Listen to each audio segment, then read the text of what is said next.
Hi, I'm Susan Freeman. Welcome back to our PropertyShe podcast series, where I get to interview some of the key influencers in the wonderful world of real estate. Today, I'm delighted to welcome two guests, Alex Price, CEO of Palmer Capital Partners, and Peter Cuthbert, President of Canadian property investment company Fiera Properties, after what's been a transformational year for Palmer. At the end of 2018, 80% of the Palmer Capital business was acquired by Fiera Capital. They are one of Canada's leading investment managers with £100 billion of assets under management. Palmer will become the UK arm of the Fiera Properties business. So now we get a chance to talk to Alex Price and Peter Cuthbert in one of their first joint interviews about the deal and how they see the Palmer Capital business evolving alongside Fiera. Alex and Peter, welcome. Thanks. Thank you. So it's great to talk to both of you today. I think it's one of your first joint interviews following Fiera's acquisition of 80% of Palmer Capital, which was announced in December and I think closed this month. So by way of background for our listeners, Alex, do you want to just give us a very quick intro into what Palmer Capital is as a business? So we're a UK-based and UK-focused real estate investment manager. We're also a backer in 10 regional property companies. So we do two things. One is we manage about 800 million of mainly pension fund money, investing into core real estate and into value-add and development real estate projects across the UK. And the second thing is we're a 33.3% shareholder in 10 operating partners, 9 diversified across the UK geographically and 1 focused on multifamily or PRS assets. And those companies are the way we source and then execute on those value-add or development strategies. So we've been in business for 25 years and we've been managing third-party money for about 16 years. Great. And Peter, it's good to have you here from Toronto. You're the president of Fiera Properties, obviously based in Canada, one of the leading investment managers with, I believe, £100 billion of assets under management. So just a quick background on Fiera Properties and Fiera Capital. Certainly. And full disclosure, I know my numbers in Canadian dollars, so you might have to do the math. But, no, I had trouble with the maths, thank you. 1 to 1.75, so £1 to 1.75 there we go. Canadian dollar. Okay. So correct, we're part of Fiera Properties is now 100% owned by Fiera Capital.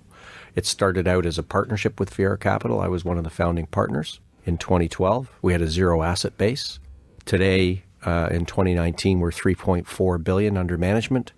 By June, we will be about 4.6 billion under management. And we manage a similar range of strategies to what Palmer Capital does in the UK. So we're real estate investment managers underneath Fiera Capital. And we manage in a larger open-ended core fund, which is about 2.5 billion. And then some segregated mandates, 3 opportunity funds, which are development value focused, similar to Palmer. And then we do have a traditional mortgage debt fund. And our ambition is to grow the business globally by acquiring and then organically growing investment partners in the UK, ultimately Europe and the US, so that we can serve our growing investor client base who want to diversify globally. That's great. So the deal will see Palmer Capital effectively become the UK arm of Fiera Properties and part of Fiera Capital's alternative assets offering. So it's a really exciting development. So first of all, how did it come about?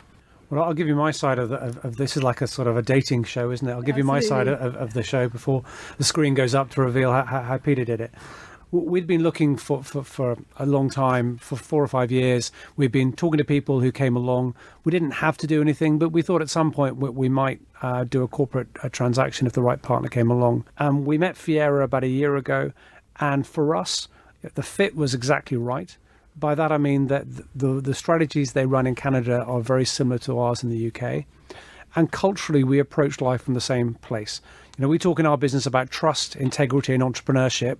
And I could see exactly the same things in Fiera. Fiera have been buying into boutiques. And when I talked to the other boutiques that they're bought into, I found that everyone said the same thing.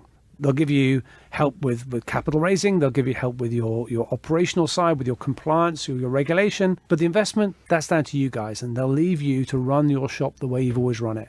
And so far, okay, we are only 10 days in to having closed, so it's early doors, but that's the way it's shaping up for us. So for us, it helped us expand our business. It helped us go to the next level. It helps us plan for shareholder succession, and it will allow us in the future to do what we do best, which is to support our operating partners to grow and to help our clients deliver the returns that we promise. Peter, from your point of view, do you see it the same way? And how long did it take both of you to realise actually this could work really well? So our ambition to find a partner in the UK probably started 2 years prior to completing this transaction, and we visited a lot of different shops and interviewed a lot of different people. When we met Palmer about a year ago, as Alex said, it was like looking in the mirror. A very similar range of strategies, a similar look and feel to their culture, just the way that Alex and Ray carried themselves in our discussions. We knew sort of instantly that after having done a lot of work, that this was exactly the type of fit that we were looking for. And more importantly, a group of people and a talent set that we could build off of and grow organically to serve both the UK, and then ultimately we would like to be operating in Europe. We've talked a little bit about the similarities between Fiera and Palmer Capital. Can you talk a little bit more about what it means for the relationship going forward and how you see the benefits for both companies? It's probably a big question. But Thanks. So start with the easy ones. For us, the management team at Palmer Capital still own 20% of the business. So we are still significant shareholders in what goes forward. On top of that, we have a bonus policy. So all of the staff participate in a bonus pool. And on top of that, a third layer, as the vendor shareholders left a few £1 million of the money that they were getting has gone to an escrow pot, which will be paid to our staff over the coming years if they deliver performance for Fiera rather than for the exiting shareholders. So we've tried to make sure that everybody in our business is aligned to make this a success is the first point. I've had a few people ask about M&A since we announced the transaction. The key point is you have to want to make this a success. So for us, the big picture is about delivering what Fiera want us to do, which is a solution in the UK for their global clients. It's about delivering a better investment product for our investors who are already there. And it's about allowing our staff and our existing operating partners to benefit from what we're doing. So we will make this a success, and we've aligned it so that it will be by making sure we've kept an equity stake and all of our staff are incentivized. What changes are we going to see at Palmer Capital? In terms of how we operate day to day, somewhere between zero and very little. In terms of branding, we've put the Fiera brand onto to co-brand alongside us. And at some point towards the end of this year, we will be completely rebranding into the Fiera name. And part of the reason we're talking to you is we want to get that Fiera name out there. This is a business that's gone from zero, and in 6-7 years, it has delivered in Canadian dollars 4 billion, and in the UK another £1 billion on top. So this is a very fast growing real estate manager, and we're keen that people understand what we stand for and keen that people hear the name. There was obviously a huge amount of interest in the Fiera name when the deal was announced at the end of last year. Peter, I mean, in terms of the relationship, what are the key benefits as you see them? Well, I think we align with Alex in our thinking. What really has driven this is a desire to serve our investor base. So this strategy isn't driven by our investor client base. We think the strategy will continue now with our combined client bases to expand the business further into the US and Europe. So it's investor centric. That's what's driving what we're doing, and our ability to deliver similar results in those markets. So as Alex said, we've gone from zero to 4 billion plus in a relatively short period of time, and that might concern some people, except that most of that growth has been organic. So our investment performance, our investment processes, our techniques, our innovation in risk management, in performance management, in I'll call it investment analytics, have been driving performance. And that has resulted in a growing and loyal investor base who are saying to us, if you can deliver the same sort of experience in other markets, we would be happy to come along. I think that's what the Palmer team delivers to us in the UK. And it's really an active, hands-on asset management style. We aggressively work our assets to drive value for our investors. We're not aggregators of real estate just to collect it and get a rental check. We're driving investment performance and income growth through those programs. So it just allows us to continue that in another market in a very hands-on way. The other benefit for our investors is a de-risked investment scenario in external markets. So their money goes into local assets with local skill alongside local investors. So the concept for a Canadian investor coming into the UK is you're de-risked because you're like an insider already in the market. And we all know the markets are very local. And the other interesting thing for us is Palmer's model of owning a share of their operating partners gives them a very unique hold in those markets and a unique look at the investment opportunities. It sounds as if there are quite a lot of similarities. I wondered whether there were any differences. Is there a language barrier, dare I say, or? So far, there hasn't been, but then we may have not understood the mistranslation to date. I think having looked at a number of having talked to partners in different countries, potential partners over the years, one of the great things about working with Canadians is culturally, we're about as similar as between the Brits and the Canadians as you can be. So less is lost in translation than might be the case with pretty much any other nationality. I think it all comes down to the basics that Fiera have bought into us and the team, Palmer Capital, and the operating partners that we're a shareholder of. They've done that because they want us to deliver what we said we were going to do in a way that we said we would do it to clients, and they want us to do it and act and behave in the same cultural way that they do. Talk about trust, integrity, etc. None of that can ever get lost in translation because it's quite simple. It is simply about saying to somebody, this is what I'm going to do, and then doing it. And so far, maybe that's why we've not lost anything in translation, because we're both quite simple, plain speaking people, which is the only way to approach this. No, that's good. And Peter, I wondered whether anything had surprised you about the way we transact real estate in this country, because I imagine that your career to date has been mainly in Canada and North America. Yeah, actually, in a prior life, I was head of real estate for Standard Life Investments and reported into 1 George Street in Edinburgh. Ah. So I've had the opportunity to involve myself in the European markets, including the UK. So actually no real surprises. I had some idea and familiarity with that. Blair McCready, who's our fund manager for a large open-ended core fund, also was in that environment. So we've had a reasonably good schooling, and so there's nothing that really surprises us. And to be a matter of fact, the fundamentals that underpin real estate value are almost universal. All enterprise needs shelter. We're in the shelter business, and the reason real estate investment works is it's really a broad bet on the economy. So we manage that exposure. It's significant that as a North American asset management company, you've invested in a UK company despite Brexit. I think we have to talk about Brexit. So can you tell us, Peter, why you feel confident to invest at this time of relative uncertainty? Yeah, I think two factors. One is we're taking a long view of our strategy to serve our investors globally. And having been around for a while, 30 plus years, and lived through many cycles and disruptions in markets, Brexit is, from our view, a shorter term phenomenon, and that the fundamentals that underpin real estate value aren't going to change that much in the UK over the longer run.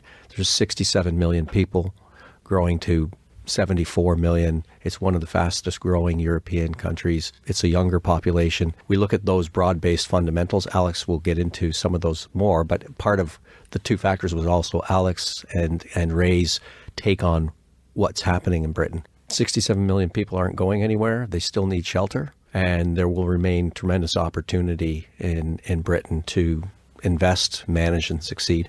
I think in the UK, we're living inside a Brexit bubble. And to everybody outside the UK, they just see the economic downsides that's coming. But to a more longer-term investor, they see that actually that the fundamentals aren't changing. It's just the narrative in the short term's changed. And there's still going to be people here who will need servicing, whether it's by accommodation to live in, whether it's somewhere to work, somewhere to play, somewhere for leisure. So all those people are still going to be here. Our population is growing. We voted to leave the European Union partly because of immigration. And at the time, of our growth, a third was European Union migration, a third was non-European Union migration, and a third was indigenous birth rates. The first third, the European Union migration, stopped. We're now down to zero. But the other two have kept going. Indeed, they've grown. So our immigration rates are right back where they were before we voted to leave. That's not a campaign just as an anti-Brexiteer. It's a statement of fact. So population growth is the fundamental that drives what we do. And that population growth is in urban areas that need accommodation. The government's targets of 300,000 houses a year have been missed in every year since I looked at from 1980 onwards. And people are today renting houses, private renter sector. We talk about millennials wanting to be cool and rent. I suspect it's also they can't afford the houses that are for sale because there isn't enough there. So we are having a multifamily, a PRS sector emerging in the UK, not necessarily by the consumer's choice, but by the economic realities of undersupply. And at the same time, technology is changing the way we work in our offices. It's changing the way that we consume. So we don't buy from a House of Fraser or a Debenham superstore. We buy online. And if we don't like it, we send it back. So all of these things create a really interesting long-term opportunity that the Brexit bubble sometimes blows to one side because you don't have time to talk about long-term fundamentals. I think it was only talking to Fiera that gave me a sense of perspective because I was getting dragged into that same Brexit bubble. And it's important to not get entrenched in something that in 10 years' time will probably be irrelevant. Now, the decisions we make today will affect the next 10 years, doubtless. But long term, those same trends will persist. And Alex, I'd say there's some interesting hard evidence that we saw in the Palmer platform that suggests there's a bit of a contra movement. And you talked about the project, the Megget project. Yes, so we are through, so we're shown two operating partners, Mance and Opus, who have a joint venture on land owned by Rolls-Royce, where we're building Megget, a 500,000 square foot manufacturing facility. Now, I don't know whether they're bringing all their smaller manufacturers together for Brexit or for cost reasons or other consolidation reasons, but you are starting to see corporates reacting to the future, and that will create from Brexit a lot of change because the company that had its supply chain dotted around Europe will need to be on one side of the English Channel or the other side. Because if we leave the single market, the goods that are manufactured in one country may not meet the standards of the UK if they've been manufactured in France or vice versa. So actually, we're going to see wholesale change. So short term, professionally, I'm really excited because we're going to see a lot of new buildings that need to be brought forward. The Honda plant in Swindon will need repurposing, and that isn't going to become another car manufacturing facility. Chances are it's going to become residential or mixed-use led accommodation. At the same time, those long-term trends are going to push through. So Brexit, as you probably worked out from what I said, I think economically is not a particularly sensible decision. I'll leave the politics to somebody who's better paid and more informed than me. But long-term, there's much bigger things happening. No, I think you're right. I think there are lots of opportunities. I think one just wants it to be resolved one way or the other so we can get on and deal with things other than Brexit, because a lot of people need places to live, people need places to work, we need to rejig retail. A lot of time is spent on Brexit. So that's very positive. Thank you. You mentioned technology, and I know that technology and innovation are very key to the Palmer Capital business. So does the Fiera deal help in terms of driving your tech and innovation agenda? So that's a question maybe Peter would like to start on. Yeah, I think we are aligned in that area. A lot of our investment themes center around the new order economy, so technology and engineering, media, those sorts of things. We are actively engaged with the technology sector. We're building one of the first multi-story manufactured wood buildings, brick and beam, that will be loaded with new technology, flexible floor plates, building in workspace flexibility as well for our tenants, and tenants are lining up to access that space that we're building. So I think there was already alignment in that space, and it was nice to see that Palmer was already heading down that road, and Alex has some pretty clear ideas about technology, so I'll hand it to him, but we're aligned. Well, thank you. The hospital pass is appreciated. Yes. So I think from our viewpoint, we're not a technology company. I keep seeing other people's adverts saying they've become technology companies. We're not. We're a service provider. The service we provide is real estate. And we do that through provision of space, but also space with a service offering. And technology is the way we improve our customer satisfaction. So it kind of starts that way for us. We have invested a lot of time and effort in trying to digitize our information, as well as we believe strongly in building buildings that meet the consumer's needs. And when I talk to investors, I talk about, I grew up on Blockbusters, renting a video on a Saturday night. People want Netflix today. My kids want Netflix, not Blockbusters. And we need to react to that changing market. So we use technology as a tool to get better experiences for our customers. And we think that will drive the rents that they're prepared to pay, which we think will drive the returns, which will make investors, pension fund clients and the like, come to us to be their partner to access real estate. Obviously, we've seen a lot of disruption already from technology. Is there anything that you think is coming down the road that you might have seen, Peter, in Canada that we haven't quite got to grips with yet, or do you reckon it will be more the same? I mean, obviously, we've got, driverless vehicles apparently on the way. We've got drones apparently on the way, but nobody seems quite sure quite how quickly that's going to happen. I think my view is you can see it happening in the retail space and the supply chain already. I think it's a continuation of trends that will disrupt the way in which we use space. Technology will have an impact on disrupting the use of space. As Alex alluded to, we're seeing retail working out of logistics warehouses now as instead of retail storefronts. That's technology driven. We still have a very traditional brokerage market in each country. I think they're next in terms of disruption and in terms of how they do business. I don't think they disappear. I think they have to evolve with the technology and deliver a different value proposition. So I expect some disruption in those areas. And then I think there's potentially a disruption of the disruptors. So if you think about a group like WeWork, they base their business on leasing out space in other people's buildings and delivering flexibility to the tenant base. We own the buildings. And at some point, as landlords, we wake up and say, well, if there's an arbitrage in there, and a service that we could provide and it makes sense for the building and helps us serve our tenant base better, maybe we should take care of that business instead of WeWork's. If you look at WeWork now, they're actually buying buildings because I think they figured out that they need to own their operating environment.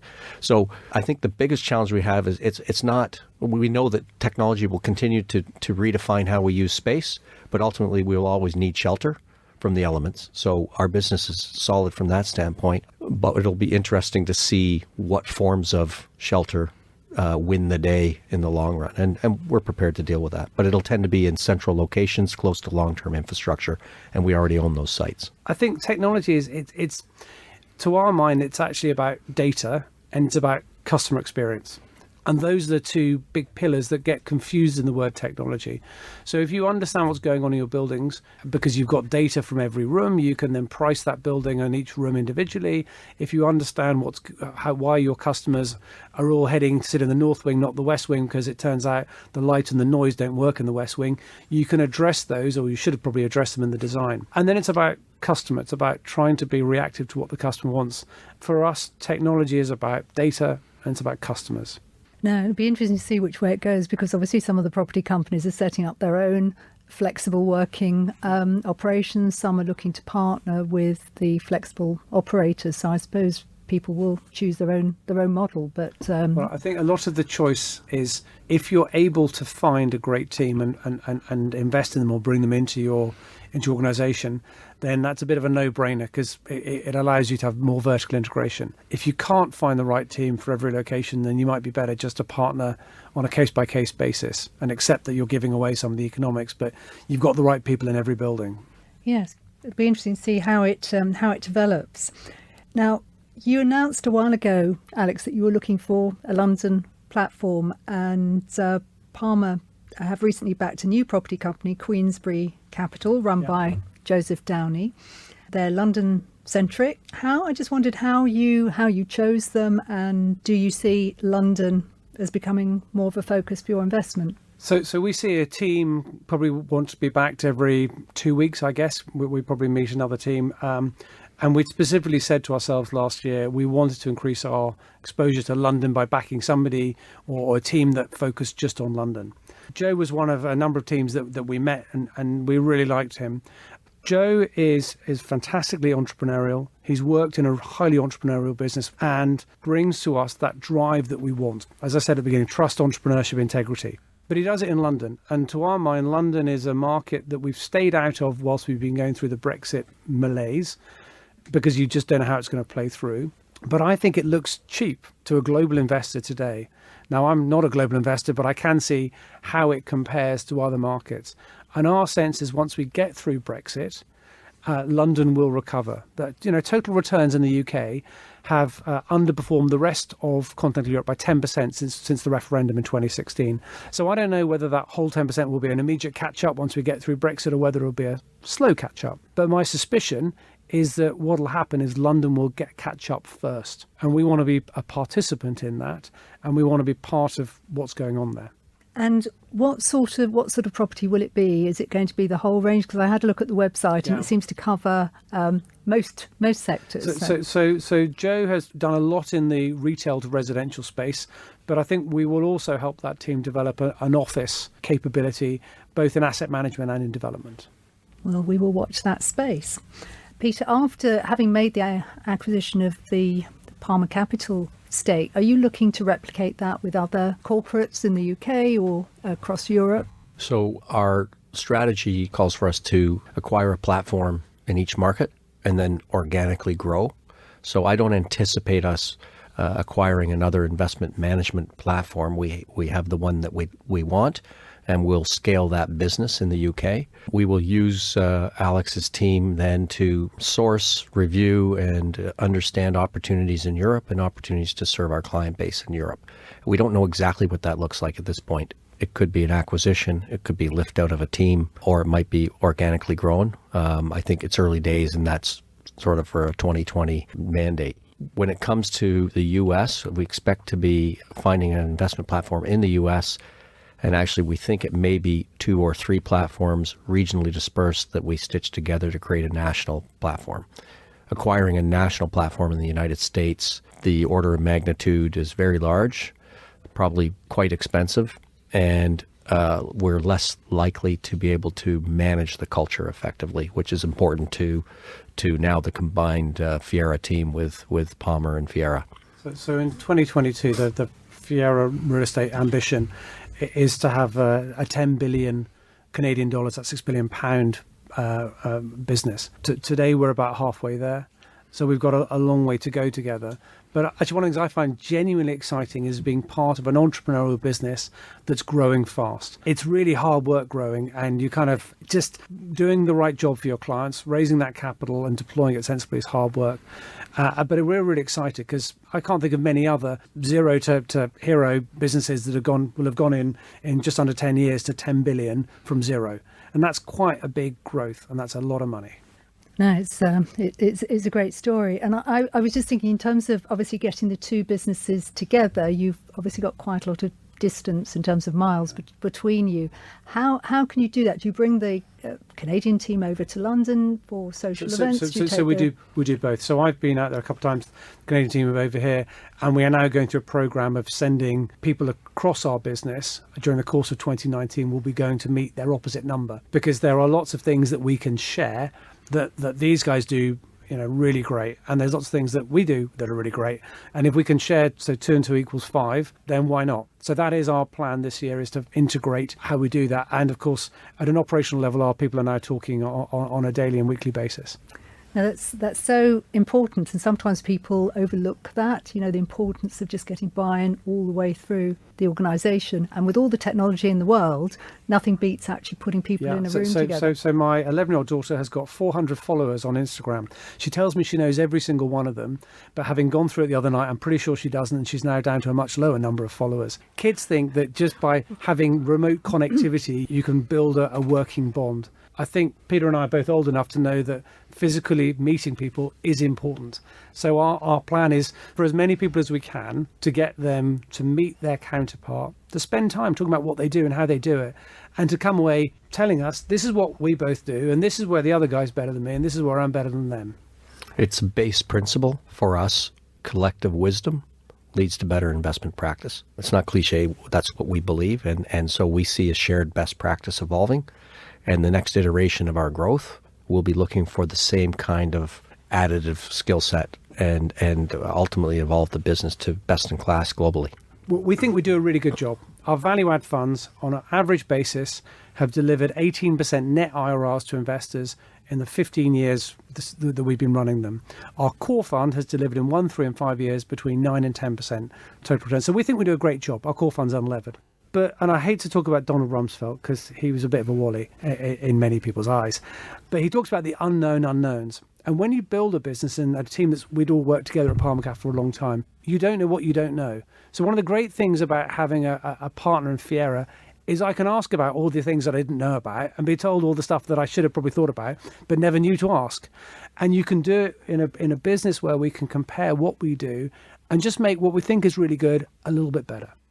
And it is important. I mean, we talk a lot about diversity and getting people together from different backgrounds, and what better way to do that, than people from a completely different background. So, but the language barrier just showed itself there, because I don't know what a wally is.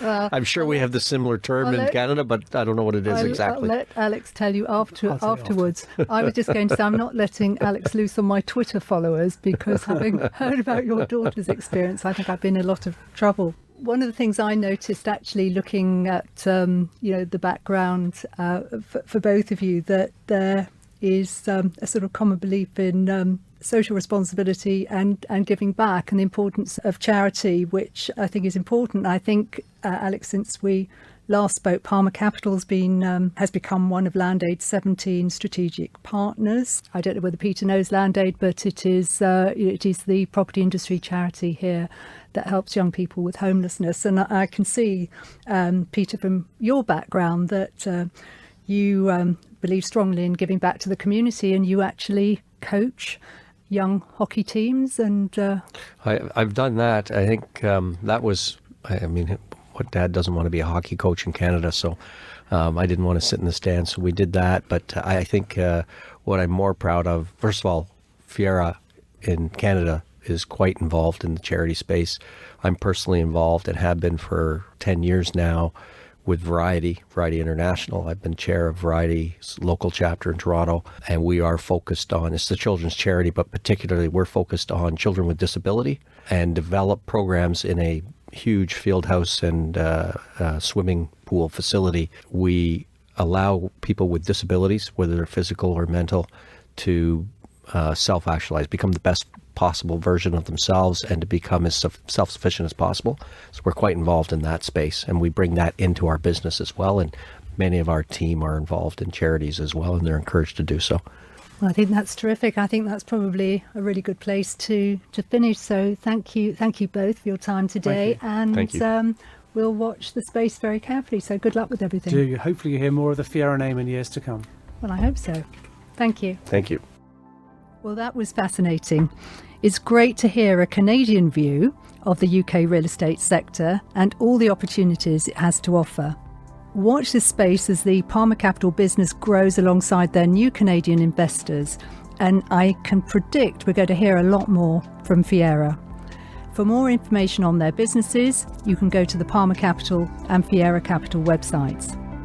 So that's it for now. I hope you enjoyed today's conversation. Please join us for the next PropertyShe podcast interview in a couple of weeks' time. In the meantime, make sure you check out our PropertyShe website at mishcon.com/PropertyShe for all our interviews and program notes. The podcasts are also available to download on your Apple Podcast app and on Spotify and any other podcast app you use. And do continue to let us have your feedback, and importantly, any suggestions for future guests. And of course, you can also follow me on Twitter at PropertyShe for a regular commentary on real estate, prop tech, and the built environment.